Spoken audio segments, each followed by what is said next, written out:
AB 1242 requires the State Water Resources Control Board to mitigate adverse impacts when formulating and adopting water quality control plans.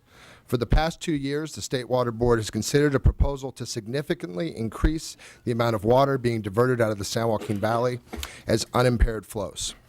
That plan would divert as much or more than 350,000 acre-feet of water.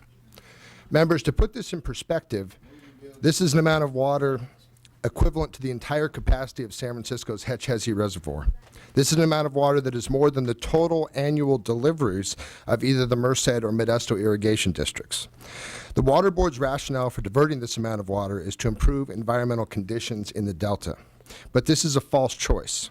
Their plans trade one environmental issue for another by eliminating an important source of recharge to groundwater aquifers and basins. The health of groundwater basins is just as vital to the state and the environment as the health of the Delta. Land subsidence and collapsed aquifers result in lost water storage capacity, and that can never be regained. I want to emphasize that, never be regained. The only alternative under this plan is to devastate the agricultural economy of one of the most disadvantaged regions of the state. These communities have not felt the effect of the recovery, as many have. We simply cannot accept the consequences of decimating these local communities. In fact, in addition to that, most of the drinking water for these Central Valley communities comes from groundwater wells. Without surface water, the drinking water quality of those wells could come into serious question and put those communities in jeopardy. AB 1242 simply asks for reasonable accommodations that does not result in the destruction of the region's irrigation districts or forced overpumping.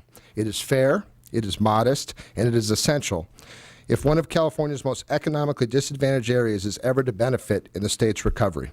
We have looked for a balanced approach with this bill, and that is why you see the diversity of supporters in front of you today. We have counties, cities, business, labor, irrigation districts, agriculture, and education all here in support of the bill.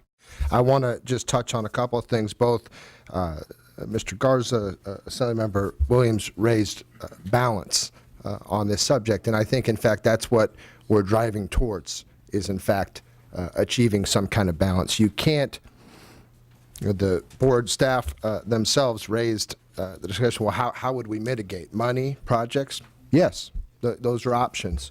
Mr. Williams, you raised some other options that would, in fact, be mitigation of the issue.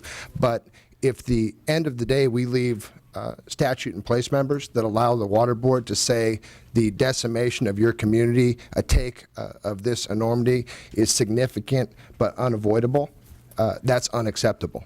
Absolutely unacceptable for my community, and that's why we need this bill to move forward today, so we can continue these discussions that I think, in fact, are productive, and we would like to continue to work with the committee as we move forward. Thank you, Mr. Chair. I respectfully ask for your aye vote.